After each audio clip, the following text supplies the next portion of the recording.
ബിജുചേട്ടാ നമസ്കാരം. നമസ്കാരം. ഇന്നലെ മുനമ്പത്ത് കിരൺ റിജിജു മന്ത്രി എത്തിയിരുന്നു. അപ്പോൾ കിരൺ റിജിജു എത്തിയിട്ട് എന്താണ് സംസാരിക്കുന്നത് എന്ന് കേട്ട് ആവലാതിയോടെ ഇരിക്കുകയായിരുന്നു നമ്മുടെ ഇടത് വലത് മുന്നണികൾ.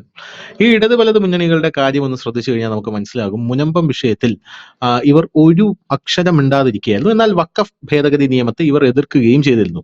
എന്നാൽ വഖഫ് ഭേദഗതി നിയമം പാസ്സായി കഴിഞ്ഞ ഉടനെ തന്നെ രമേശ് ചെന്നിത്തല, വി ഡി സതീശൻ തുടങ്ങിയ ഈ ക്രിസ്ത്യൻ വോട്ട് ബാങ്ക് കൊണ്ട് ജീവിക്കുന്ന കോൺഗ്രസിന്റെ നേതാക്കൾ മുനമ്പത്തുള്ളവർക്ക് ഐക്യദാർഢ്യം പ്രഖ്യാപിച്ചു. അതെന്താണെന്ന് എനിക്ക് മനസ്സിലാവുന്നില്ല കേട്ടോ. അതായത് ഈ വഖഫിനെ ഇവർ എതിർത്തു.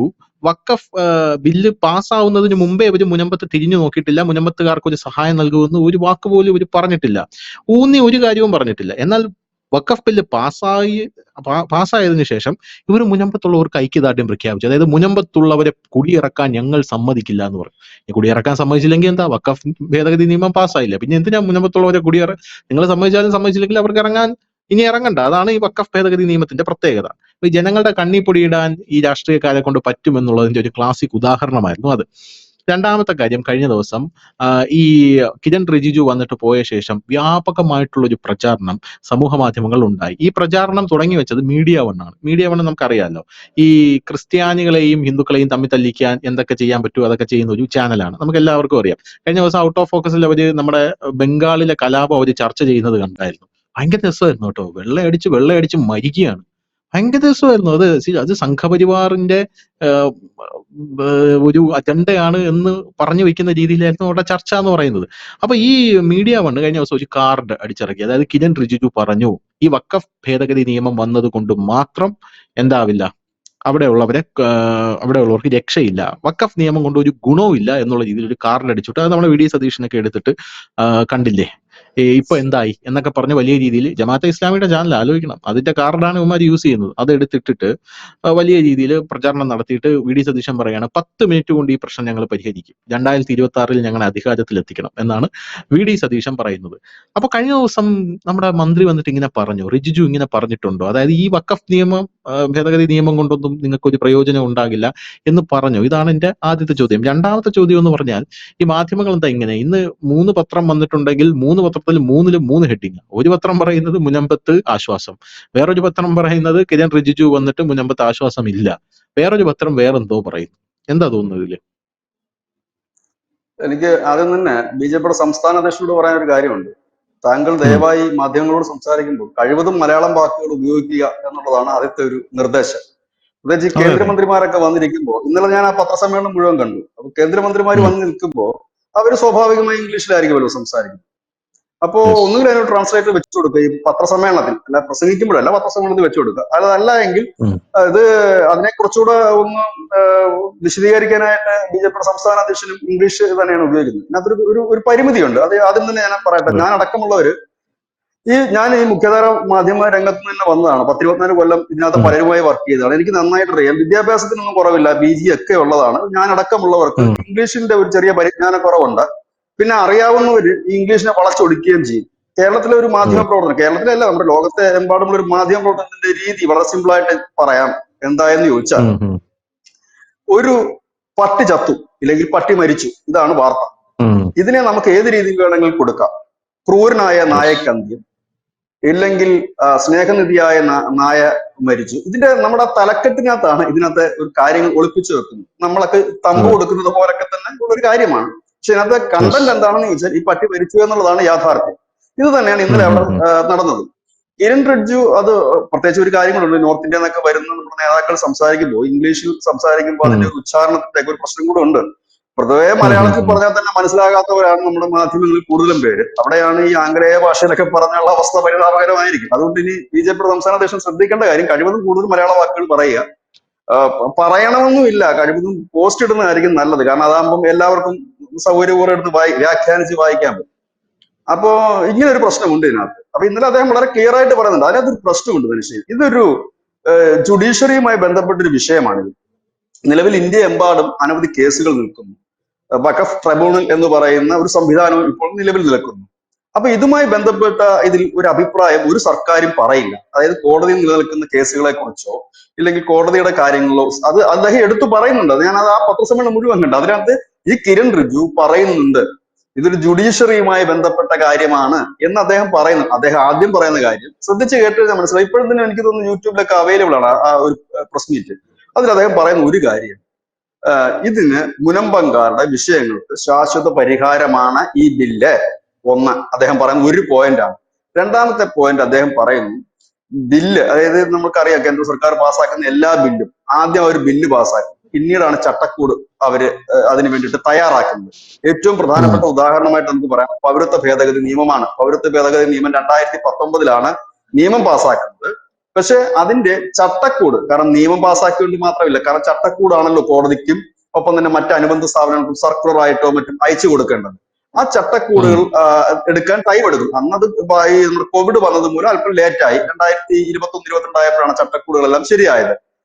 ഒരുപക്ഷെ അതിന് മുൻപേ ശരിയാ. അപ്പം ഏതൊരു ബില്ലും ബില്ല് അവതരിപ്പിച്ചു കഴിഞ്ഞാൽ അതൊരു ഡ്രാഫ്റ്റിന്റെ അടിസ്ഥാനത്തിലാണ് ബില്ല് അവതരിപ്പിക്കുന്നത്. അതായത് നിയമങ്ങളുടെ ഒരു ഡ്രാഫ്റ്റിന്റെ അടിസ്ഥാനത്തിൽ അത് ആക്കുകയും അതിനകത്ത് തന്നെ അനവധി നിയമങ്ങൾ ഉണ്ടാകും. ഇതെല്ലാം ചേർന്നതാണ് ചട്ടക്കൂട് എന്ന് പറയുന്നത്. അത് തയ്യാറാക്കാനായിട്ട് സമയമെടുക്കും. അങ്ങനെയാണ് എല്ലാ ബില്ലുകളും നമ്മുടെ രാജ്യത്ത് അവതരിപ്പിക്കുന്നതും. പിന്നീട് ഞാനൊരു മറ്റൊരു ഉദാഹരണം കൂടി പറയാം. നമ്മുടെ രാജ്യത്ത് ഈ IPC, ഇന്ത്യൻ പീനൽ കോഡ് എന്നുള്ള സംവിധാനം എടുത്തു മാറ്റിക്കൊണ്ട് ഭാരത് ന്യായ സംഹിത എന്ന് പറഞ്ഞിട്ട് ഒരു പുതിയ നിയമം കൊണ്ടുവന്നു. അതിപ്പോ നമ്മുടെ രാജ്യത്ത് എല്ലായിടത്തും നടപ്പാക്കിയിട്ടില്ലത്. നമ്മൾ തന്നെ വാർത്ത കൊടുക്കും. നമ്മൾ ഓരോ സ്ഥലത്തും അത് നടപ്പാക്കുമ്പോൾ നമ്മൾ വാർത്ത കൊടുക്കാറുണ്ട്. ഇപ്പൊ ഏറ്റവും ഒടുവിൽ അത് നടപ്പാക്കിയ ചണ്ഡീഗഡിലാണ്. അപ്പൊ നമ്മൾ ഓരോ സംസ്ഥാനത്തും, കാരണം അത് ജനങ്ങൾക്ക് കൂടുതൽ അവയർനെസ് വരുന്നതിന് വേണ്ടിയിട്ടാണ് നമ്മൾ ആ നിയമത്തെക്കുറിച്ച് സമഗ്രമായി തന്നെ ജനങ്ങൾക്ക് അവബോധം സൃഷ്ടിച്ചത്. പക്ഷെ അത് നമ്മുടെ എല്ലായിടത്തും അത് പൂർണ്ണ രീതിയിലേക്ക് എത്തിയിട്ടില്ല. കാരണം ഇത് എത്തണമെങ്കിൽ ഇതിന്റെ ഒരു ചട്ടക്കൂടുകൾ റെഡിയാക്കി പതുക്കെ എല്ലായിടത്തും എത്തി. കാരണം അനവധി കാര്യങ്ങളിലേക്ക് ഇത് എത്തിക്കഴിഞ്ഞാൽ മാത്രമാണ് നിയമമാകുന്നത്. ഇത് നമ്മുടെ സംസ്ഥാന സർക്കാരും അങ്ങനെ തന്നെയാണ്.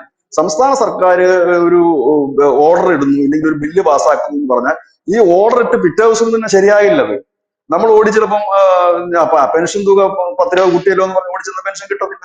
കാരണം അതിന്റെ ആ ഒരു സിസ്റ്റമാറ്റിക് കൂട്ടാണ് പോകുന്നത്. ഈ ഒരു കാര്യം അദ്ദേഹം പറഞ്ഞു. ഇതിൽ നിന്ന് തന്നെ കാര്യം മനസ്സിലാകാനുള്ളത് അവർക്ക് മനസ്സിലാക്കാൻ പറ്റും.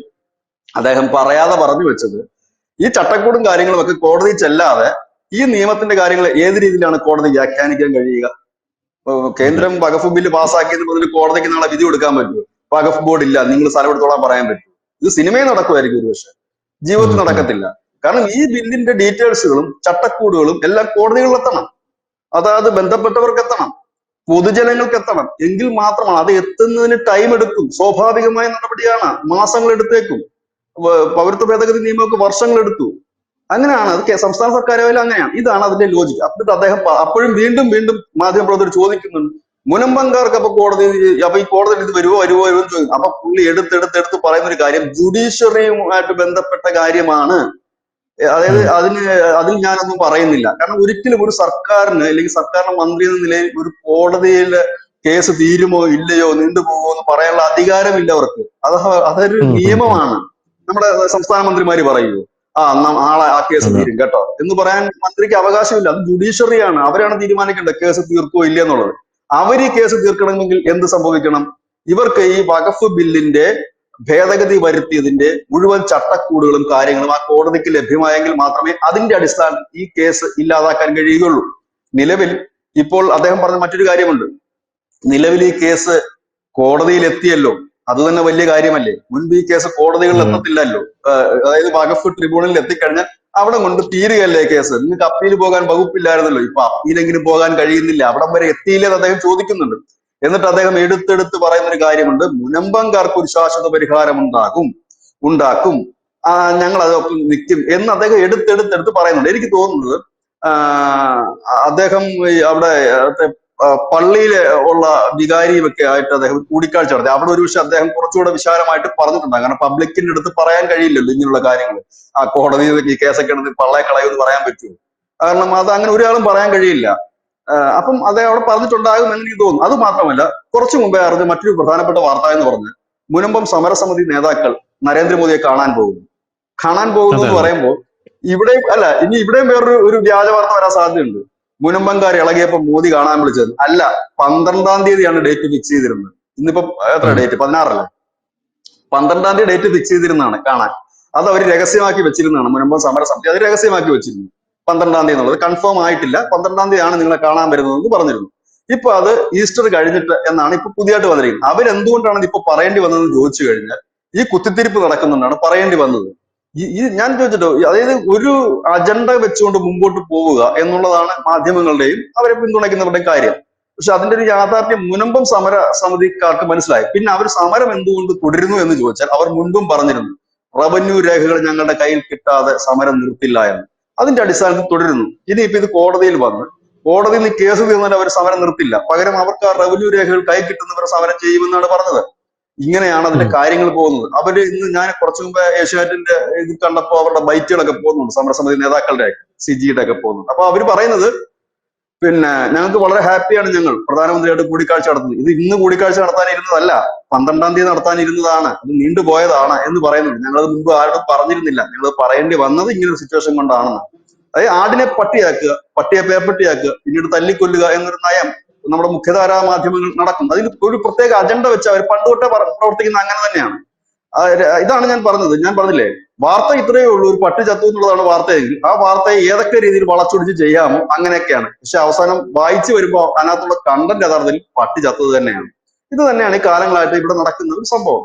അത് മാറുമെന്ന് എനിക്ക് തോന്നുന്നില്ല. അതുകൊണ്ടാണ് ഇപ്പോൾ മുഖ്യധാര മാധ്യമങ്ങളെ കൈവിട്ടുകൊണ്ട് ഒരു വലിയ വിഭാഗം ജനങ്ങൾ നമ്മളെ കണക്കുള്ള ഓൺലൈൻ മീഡിയയുടെ വാർത്തകളും ചർച്ചകളും കാണേണ്ടി വരുന്നത്. അതുകൊണ്ടാണ് അവര്. കാരണം അവർക്ക് പെട്ടെന്ന് വാർത്ത എത്തുന്നു, സത്യസന്ധമായ വാർത്തകൾ എത്തുന്നുണ്ട്. കാരണം ബംഗ്ലാദേശിൽ ഒരു ഇഷ്യൂ നടക്കുമ്പോൾ ഇവിടുത്തെ പല മാധ്യമങ്ങളും അത് മൂടി വെക്കാൻ ശ്രമിക്കുന്നു, നമ്മളെ കണക്കുള്ള മാധ്യമങ്ങൾ അത് ഓപ്പൺ ആയിട്ട് അതിനെ പറയുന്നുണ്ട്, പല കാര്യങ്ങളും പറയുന്നുണ്ട്. അതുകൊണ്ടാണ് അത് അങ്ങനെ സംഭവിക്കുന്നത്. ഭാവിയിൽ ഇങ്ങനെയാണ് മാധ്യമ പ്രവർത്തനമെങ്കിൽ അതിന്റെ ഒരു മറുവശം ഈ രാജ്യത്ത് ശക്തി പ്രാപിക്കുന്നു എന്നവർ മനസ്സിലാക്കിയാൽ നന്നായിരിക്കും. Thank you ബിജുട്ടാ.